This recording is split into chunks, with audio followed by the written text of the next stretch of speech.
If I may, Mr. Flippa said in his motion to withdraw that about our conversations between each other. Ever since we've been talking and getting my case together, as far as both cases, Mr. Flippa has continuously argued and misled me, misrepresented me, fed me false information that goes completely against what the Constitution of the United States and Michigan and with what the statute declares as far as what the Strickland.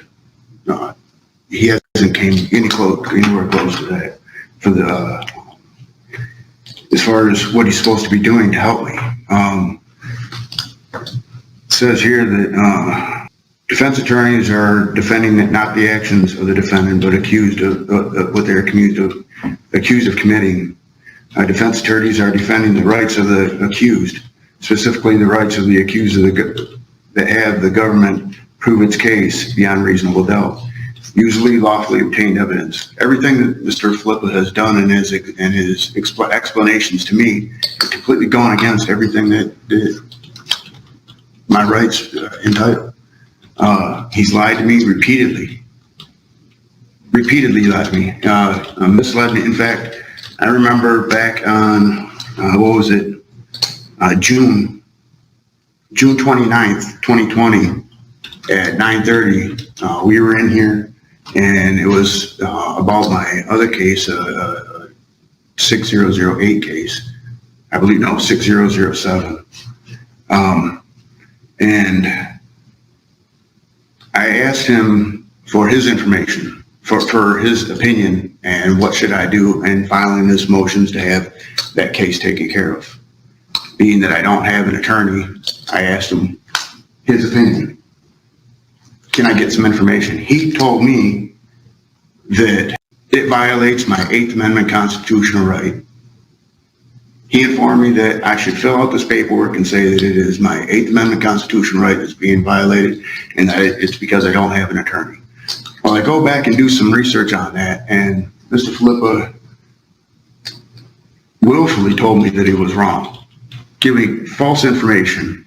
I filed the paperwork and then come before the court with information that doesn't even pertain to the circumstances that I was trying to get to have dismissed the motion. It violates his ethics. It's violating his professionalism. I mean, in him saying right here about our conversation between him and I about something outside of the court or dealing with my case, pertaining to my case, him speaking about it here in court in front of everybody violates my constitutional rights right there. That's in violation of my 6th Amendment. He's violating our contract between us as far as my privacy. It's stated in People versus Village 372, 1975, which is a violation of our privacy. And it's also a violation of the 6th Amendment through the 14th Amendment. Strickland versus Washington, Justice O'Connor violates that. His standards are so low that I can't even trust him. In fact, he was in the room in there arguing with me. He was arguing, throwing a fit, throwing a temper tantrum in the middle of our conversation. Not once, but twice. So much so that he even threatened me. Being in the situation that I'm in right now, I don't know if I feel comfortable standing next to him. The repeated lies, the misrepresentation, the threats, there is no way that we can work together. I tried to work with my attorneys, but in the process of this whole situation that's going on, every single one of them have lied to me and violated my constitutional rights. You're giving you a lot of leeway, Mr. Bursick. You're starting to loop back and repeat some things. Oh, I understand that. I mean, I can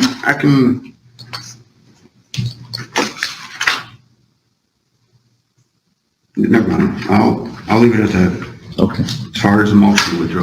Thank you, Your Honor. Ms. Goodrich, do the people have any position in this motion? Your Honor, I leave it to the court's discretion. However, as the court is aware, since Mr. Flippa took over the case, he has filed multiple motions on Mr. Bursick's behalf, as well as has been in constant contact with our office to make sure he has all available discovery in the 2 files that he represents Mr. Bursick on, and has advocated for the claim. Thank you.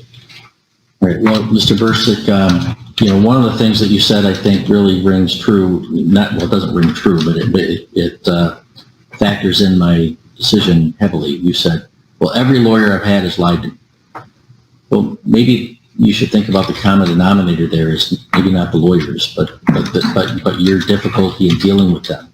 We've appointed all 3 attorneys in the public defender's office, and then another attorney, and then Mr. Philippa. And then in your other case, we had Mr. Hungerford, who filed his first motion to withdraw in like 40 years. That has nothing to do with this case here, Your Honor. And well, it does, Mr. Bursick, and here's why: that you're a difficult client to deal with. And I'm here to tell you, if an appellate court, I don't know if you're going to be convicted of anything, but if you're convicted of anything and you take an appeal, an appellate court's going to look at this and say, what the heck is wrong with this judge? Why did the judge give this guy that many lawyers? Okay. I've been doing this a long time on the appeals side too. Usually you get 1 and then maybe 2. It's rare that you get a 3rd appointed. So we've already given you more than what is usually called for, Mr. Bursick. You have your final appointed attorneys in Mr. Philippa on these 2 files and Mr. MacArthur in the other. That's just the way it is. Your Honor, in these cases... Well, Mr. Bursick, let me just also tell you, it's not uncommon for a defendant to have some misapprehensions or misunderstandings of some of the details of the law, and therefore to disagree with the defense attorney. For example, you said, well, it violates all these rules for Mr. Philippa to share what was said in these conversations. Normally, you're right, but there's an exception to that rule when it deals with motions to withdraw or conflicts between the attorney. No, it doesn't. How is that possible when it's dealing with... Trust me, Mr. Bursick, if all these lawyers and a judge is telling you there's an exception in the law for this, maybe we know and you don't. And that's my point, is that you have to at some point, being involved in your defense is a good thing, but you have to be willing to trust the experience of the attorneys. Mr. Philippa is an experienced attorney. He's worked hard for you on this case. It's a thankless job. These defense attorneys that take appointed cases, A, they don't get paid much for it. B, people in the community tell them, well, how can you represent all these folks? And C, even the folks they're representing don't often pay them any debt of gratitude for it. So it's a thankless job, and Mr. Philippa is doing it with professionalism and with diligence and judgment. So I'm going to deny you. The only time that the attorney and client privilege is to be violated or to be gone against is when it deals with perjury or when it deals with breaking of the law. So, Mr. Bursick, I've denied the motion to withdraw. And if I'm wrong, you have to take that up with a higher court than me. Okay? I am not going to give you another lawyer.